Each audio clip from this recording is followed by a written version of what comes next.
Hello everyone, कैसे हैं आप सभी। आशा है आप सभी लोग अच्छे होंगे। जैसा कि हम लोग हर वीक एक वीडियो बनाते हैं जो स्टॉक्स हमारे रडार पर हैं, जो स्टॉक्स हमें अच्छे लग रहे हैं एंड जो स्टॉक्स हमारे सेटअप पे आ रहे हैं। सो आइए हम आज उन स्टॉक्स के बारे में बात करते हैं जो हमारे रडार पर हैं एंड उनमें क्या ऐसा चेंजेज है कि वो हमारे रडार पर आए हैं और उसमें किस तरीके से हम आगे की प्लानिंग कर सकते हैं। सबसे पहला जो स्टॉक है वो है हमारा कैम्प्लास्ट। हमने ये स्टॉक ट्विटर पे भी गेस द स्टॉक्स में डाला हुआ था। काफ़ी लोगों ने बिल्कुल सही गेस किया है एंड गेस द स्टॉक डालने का बस एक ही पर्पज़ है, हमें ये पता चल जाता है कि कितने लोग एक्चुअल में मेहनत कर रहे हैं, क्योंकि जो मेहनत कर रहे हैं उनको पता चल जाता है कि ये स्टॉक कहाँ से निकल के आया है। ये बस एक लर्निंग का और लोगों को एक्टिव करने का तरीका है, मार्केट में नई चीज़ों को सीखने की उनके अंदर एक इच्छा बनी रहे, मोटिवेशन बना रहे, वो एक तरीका है। कैम्प्लास्ट हमारे रडार पे आने के पीछे सबसे बड़ा रीज़न जो रहा है वो रहा है इस वीक का क्लोज, जो कि जब से ये लिस्ट हुआ था उस टाइम से लेकर अभी तक सबसे स्ट्रॉन्ग क्लोज फर्स्ट टाइम इसमें आया है। इससे पहले भी अगर हम देखें इसके अंदर तो ऑलरेडी इसके अंदर ब्रेकआउट आया था, ऐसा नहीं है कि नहीं आया था। एक जो सप्लाई जोन है उसके ऊपर ये क्लोज हो गया था, बट उसके बाद से चला नहीं था स्टॉक और उसने ट्रेंड भी चेंज नहीं किया था। अगर आप जिग-जैग ड्रॉ करें तो आप ये देखेंगे कि पिछले 6 टू 7 मंथ से ये एक साइडवेज रेंज में चल रहा था, बट जो इस वीक की जो क्लोजिंग आई है वो बहुत ही स्ट्रॉन्ग आई है। तो जब हमारा कोई क्लोजिंग बहुत स्ट्रॉन्ग आता है तो हमें ये चीज़ ज़रूर देखना होता है कि हमारा जो रिस्क और रेशियो है वो हमारे फेवर में आ रहा है कि नहीं आ रहा है। जैसा कि मैं यहाँ पे देख रहा था कि वॉल्यूम भी बहुत अच्छा आया है। अगर आप देखें यहाँ पे तो वॉल्यूम भी बहुत अच्छा आया है आफ्टर लिस्टिंग जो हमारा हुआ था उसके मंथ्स के बाद। उस टाइम तो क्योंकि जब कोई स्टॉक होता है तो उस टाइम तो वॉल्यूम बहुत अच्छा रहता है। उसके बाद अगर हम देखें तो वॉल्यूम पूरा ड्राई हो गया था और अभी बहुत अच्छा वॉल्यूम इसमें अपने को देखने को मिला है ब्रेकआउट के साथ। बट क्योंकि ब्रेकआउट लेवल जो था वो हमारा था अराउंड 550 के आसपास, बट क्लोजिंग हमारा है 620। तो ऐसा नहीं कि मैं यहाँ पर कर दूंगा, हमें हमेशा वेट करना चाहिए कि जो सपोर्ट लेवल्स हैं उन पर ही हम एंट्री करें। तो ये एक ट्रेंड लाइन बन रहा था जिसका सपोर्ट अराउंड आ रहा है 500 के आसपास और हॉरिजॉन्टल लाइन का आ रहा है 550। तो ये लेवल्स आते हैं तो आप उसके अकॉर्डिंग प्लानिंग कर सकते हैं। एंड यहाँ पर जो हमारा समझ लीजिए कि जो व्यू इनवैलिड होगा वो इस स्विंग के नीचे होगा एंड अप साइड में all time high and trailing SL के बाद स्टॉक जहाँ तक आपका जाए उसके अकॉर्डिंग अपन प्लानिंग कर सकते हैं। हमेशा एक चीज़ का ध्यान रखना है कि अगर रिस्क आपके, जैसे कि कई लोग 100% के रिवॉर्ड के लिए 20% का रिस्क या 30% का रिस्क लेते हैं 100% रिवॉर्ड के लिए, तो ये आपको उसके अकॉर्डिंग ही प्लानिंग करनी पड़ेगी कि अगर मुझे रिस्क मैक्सिमम 20% का ही लेना है तो मुझे किस लेवल पर एंट्री करना चाहिए या कितने पार्ट में एंट्री करना चाहिए, ये आपको खुद प्लान करना होगा। तो ये हम ऑलरेडी यहाँ पर सपोर्ट लाइन ऑलरेडी आप लोगों के लिए हमने ड्रॉ किया हुआ है। तो इसके अंदर आपको दिख रहा होगा 3 सपोर्ट लाइन, एक और सपोर्ट लाइन इसके अंदर बन सकती है जो कि ऑल टाइम लो से लेटेस्ट स्विंग लो को मिलाएंगे तो हमारा बनेगा। तो ये सारे सपोर्ट लाइन्स हैं जिसके अकॉर्डिंग आप प्लानिंग कर सकते हो। एंड अप साइड में जो हमारा रेसिस्टेंस लेवल है वो एक तो माइनर है 685 के आसपास एंड ऑल टाइम हाई। बाकी ऑल टाइम हाई के लेवल्स भी क्रॉस हो जाते हैं अगर मार्केट में पर्टिकुलर स्टॉक्स में स्ट्रेंथ होता है तो हम ये प्रेफर करते हैं कि पार्सली प्रॉफिट बुकिंग करते रहिए और जो स्टॉक को तब तक होल्ड रखिए जब तक आपका ट्रेलिंग स्टॉप लॉस नहीं हिट हो जाता है।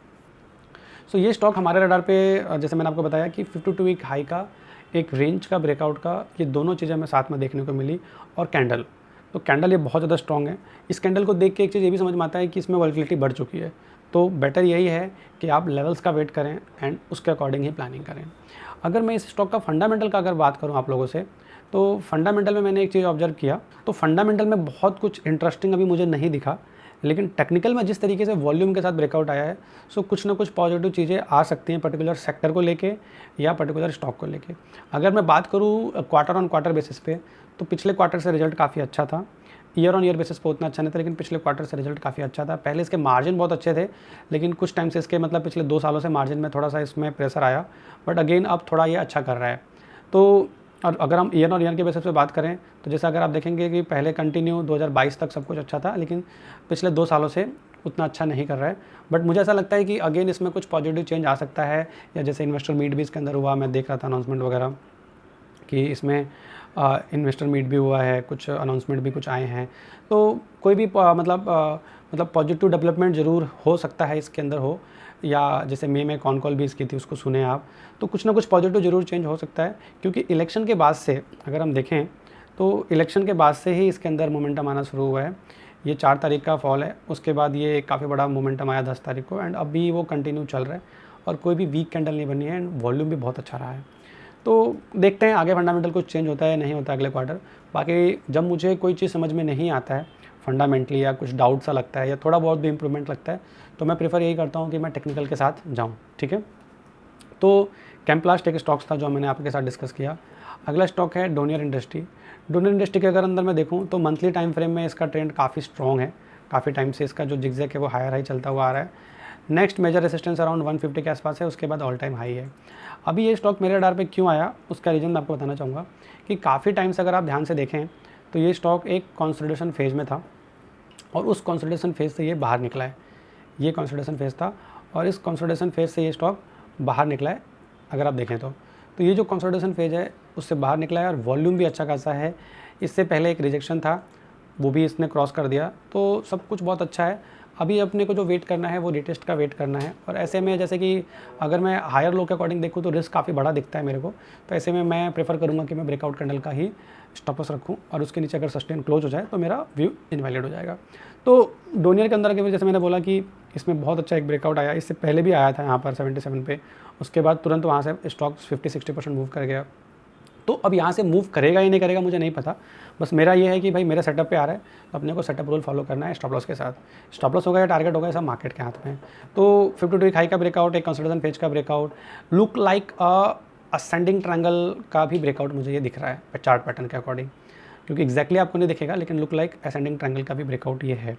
अब अगर मैं इसके फंडामेंटल की बात कर लूँ तो डोनियर की तो अभी अगर हम देखें तो 60-100 करोड़ का ही मार्केट कैप है एंड इसमें काम क्या है कंपनी का, जैसा आपको पता ही है, टेक्सटाइल में और रेंटल प्रॉपर्टीज़ में है ये। अब अगर मैं बात करूँ इसका ईयर ऑन ईयर बेसिस पे तो अभी सेल्स में कोई ग्रोथ नहीं है, मतलब ग्रोथ अभी आपका देखोगे तो मिसिंग है, आपको दिख रहा होगा कि ग्रोथ मिसिंग है, मतलब एक एवरेज ग्रोथ ही है, मतलब इंक्रीज नहीं हुआ है, बट प्राइस में ब्रेकआउट आ रहा है तो इंडस्ट्री में कुछ ना कुछ चेंज आ सकता है, मैं ऐसा मानता हूँ। प्रमोटर होल्डिंग भी अच्छी खासी है, ठीक है, एंड अनाउंसमेंट पढ़िए, यहाँ से कुछ ना कुछ आपको ज़रूर देखने को रिजल्ट मिलेगा अच्छा। हाँ, एक चीज़ जो देखिए पॉजिटिव दिख रही है, ईयर ऑन ईयर नहीं दिख रही है but quarter on quarter growth जो पहले मिसिंग थी वो अभी अपने को दिख रही है। और अगर आप एक चीज़ और नोटिस करेंगे कि इनका जो मार्च वो क्या बोलते हैं क्वार्टर होता है उसमें अच्छा इनका सेल्स होता है कंपेयर टू मतलब दिसंबर। तो ओवरऑल मतलब ये भी अपने को देखना है कि रिजल्ट जैसे अभी यहाँ पर जैसे मैं देख पा रहा हूँ कि प्रॉफिट की अगर मैं बात करूँ क्वार्टर ऑन क्वार्टर तो पिछले करीब मतलब ऑलमोस्ट मतलब 12 से ज़्यादा क्वार्टर में सबसे ज़्यादा प्रॉफिट अभी आया है। इसमें इन्होंने इंटरेस्ट भी जो भरते आ रहे हैं वो कंटिन्यू उन्होंने अच्छा खासा भरा है, अदर इनकम भी ठीक है बट इस बार मार्जिन इनका सुधरा है और सेल्स भी अच्छी हुई है। तो इसका भी रीज़न हो सकता है कि अपने को इस तरीके का मोमेंटम देखने को मिला है और अगर इतने अच्छा ब्रेकआउट आया है तो मे बी वो शॉर्ट टर्म के लिए कंटिन्यू भी रह सकता है। तो फंडामेंटल में कोई ज़्यादा नेगेटिव पॉइंट नहीं दिख रहा है मेरे को और टेक्निकली जैसे मैंने आपको बताया कि एक अच्छा ब्रेकआउट आ रहा है तो आप उसके अकॉर्डिंग काम कर सकते हैं। सपोर्ट रेजिस्टेंस देखिए, स्टॉप लॉस पे फोकस कीजिए और टारगेट पे फोकस कीजिए। आउटकम पे फोकस बिल्कुल मत कीजिए कि आउटकम क्या होगा। और हमेशा जैसे मैं बोलता आ रहा हूँ, काफ़ी लोग गलतियाँ ऐसा करते हैं कि स्टॉक ऑन द रडार पे है और जो रेट है वहीं पे वो एंट्री कर लेते, तो वो गलती बिल्कुल मत कीजिए। लेवल्स का वेट कीजिए, अपॉर्चुनिटी मार्केट देता है हमेशा। जैसे 4 तारीख को अगर आप देखेंगे तो बहुत सारे स्टॉक्स ने मतलब जो ब्रेकआउट लेवल था अपना उसको रिटेस्ट करके वहाँ से 30-40% राइज ऑलरेडी कर चुके हैं। अब आ जाते हैं अगले स्टॉक्स पे, तो ये 2 स्टॉक हो गए। अगला स्टॉक है मैक्स हेल्थ। मैक्स हेल्थ की अगर मैं बात करूँ तो मैक्स हेल्थ में एक इंटरेस्टिंग चीज़ मुझे देखने को मिली है कि इसमें जो पैटर्न है वो रिपीट हुआ है। मैं आपको दिखा देता हूँ। जैसे एक तो ट्रेंड लाइन आपका ये बना हुआ है, यहाँ पर देखिए, एंड लेटेस्ट जो भी ये मूव है ये देखिए आप।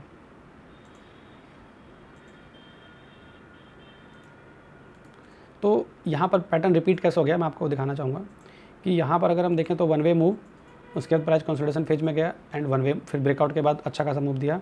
सेम वही चीज़ अभी भी हो रही है, one way move, consolidation phase and all time high और 2 हाई का ब्रेकआउट। तो सेम टू सेम चीज़ हो रहा है। तो ये horizontal line and trend line ये आपका एक सपोर्ट लेवल बन जाएगा एंड जितना मूव अपने को अभी देखने को मिला है वो सेम मूव अपने को अपसाइड में भी देखने को मिल सकता है।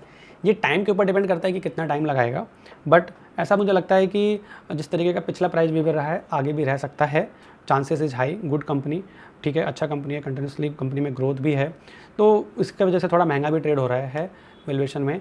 बट अगर मैं ओवरऑल देखूँ इसको तो मुझे अच्छा प्राइस बिहेवियर लगा। इस तरीके का सेम हमारा हमने केएनआर भी डिस्कशन किया था कि इस तरीके का प्राइस बिहेवियर आया है और उसके बाद बहुत अच्छा मूव आ गया।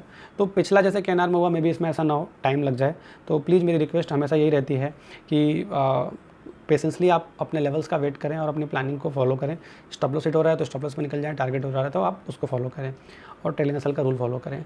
एंड जितना भी स्टॉक हम आज डिस्कस कर रहे हैं यहाँ पे वो सब कुछ एजुकेशनल और लर्निंग पर्पज़ है। कोई भी स्टॉक हम बाइंग सेलिंग के लिए नहीं यहाँ डिस्कस कर रहे हैं, यहाँ बस आपको सिखाने के पर्पज़ से ही हम डिस्कस कर रहे हैं और जो हमारा तरीका है उसके बेसिस पर ही हम आपको स्टॉक्स निकाल के बता रहे हैं। तो मैक्स में भी सेम वही स्ट्रक्चर है और स्टॉक बिहेवियर का जो है, प्राइस बिहेवियर है, उसके अकॉर्डिंग ही ये मुझे सबसे अच्छा लग रहा था और फिल्टर में तो स्टॉक आ ही रहा था। फंडामेंटल की इसमें ज़्यादा कुछ देखने की बात है ही नहीं, जस्ट बिकॉज ऑफ